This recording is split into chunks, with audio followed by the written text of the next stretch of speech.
You didn't lose focus overnight. It's been leaking out of you in small pieces, every notification, every tab switch, every scroll, until your brain feels foggy, even when you haven't done anything hard. That fog isn't age, and it isn't laziness. It's a nervous system pattern called digital fog. Okay? There are 3 daily shifts that can clear it, starting today. Welcome to Wise Worthy. Health wisdom made simple. Asterisk, asterisk. Drop your city or country in the comments. And if you felt foggy, scattered, or mentally tired for no clear reason, stick around, because this is exactly for you. Here's what's actually happening. Every time you switch from one thing to another, a text, a tab, a notification, your brain doesn't fully let go of the last thing. It leaves behind what researchers call attention residue. Do that 50 times a day, and by the afternoon, your brain is carrying 50 half-finished threads at once. That's the fog. It's not that your brain got weaker. It's that it never got to fully close anything. Think of it like a browser with 50 tabs open. Even the ones you're not looking at are still using memory in the background.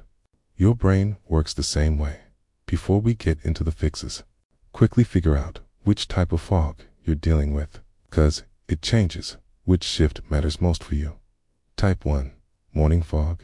You wake up already reaching for your phone, and you feel behind before you've even started your day. Type 2, midday fog. You're fine in the morning, but by early afternoon, your brain feels scattered and you can't hold a single thought. Type 3, evening fog. You're wired and can't wind down, even though you're exhausted. Most people have a little of all 3, but usually one is your main pattern. Keep that one in mind as we go through the 3 shifts, because that's the one to prioritize first. Shift 1, protect your first hour. The moment you wake up, your brain is in its most impressionable state of the day, calm, clear, not yet reactive.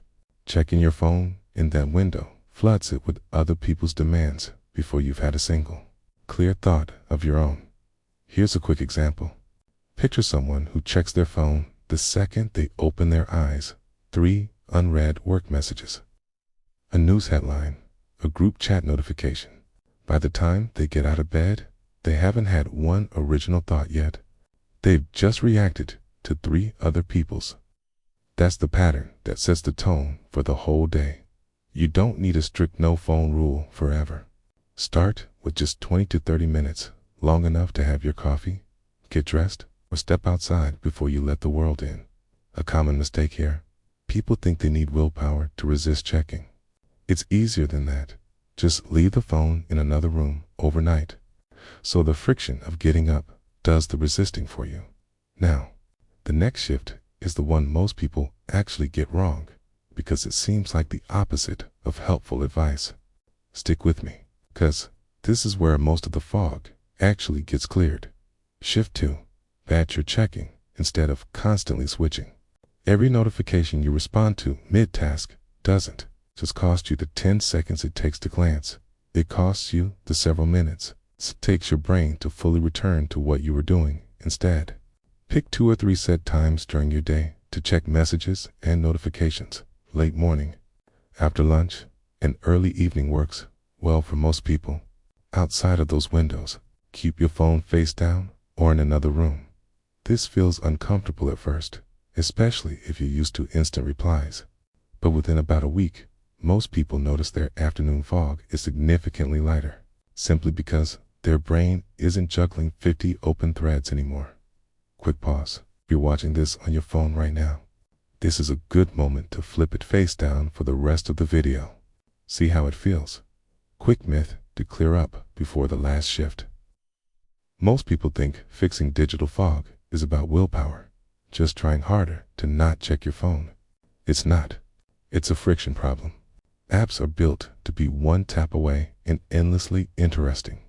So willpower alone is fighting a system designed to beat it. That's why every shift we've covered works by changing friction, not by relying on self-control, leaving the phone in another room, keeping it face down, setting fixed check-in times. You're not becoming more disciplined. You're just making the easy choice, the healthy one. Shift 3. Set a digital sunset. About an hour before bed, put screens away entirely. This isn't just about sleep quality, though that matters too. It's about giving your brain time to consolidate the day's information instead of adding new input right up until you close your eyes. Replace that hour with something low stimulation, reading, a warm drink, stretching, or just sitting quietly. Your brain uses this exact window to file away memories and clear out the mental clutter from the day. Skip it, and that clutter carries straight into tomorrow, which is part of why fog can feel like it builds over days, not just hours. Let's recap. Shift 1. Protect your first hour. Shift 2.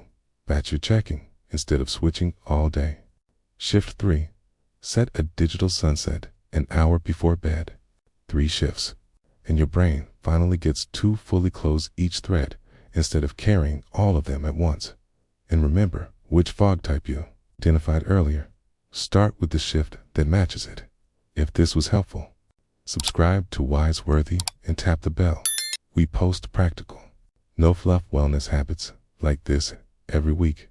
Which fog type are you? Morning, midday, or evening? Tell us in the comments.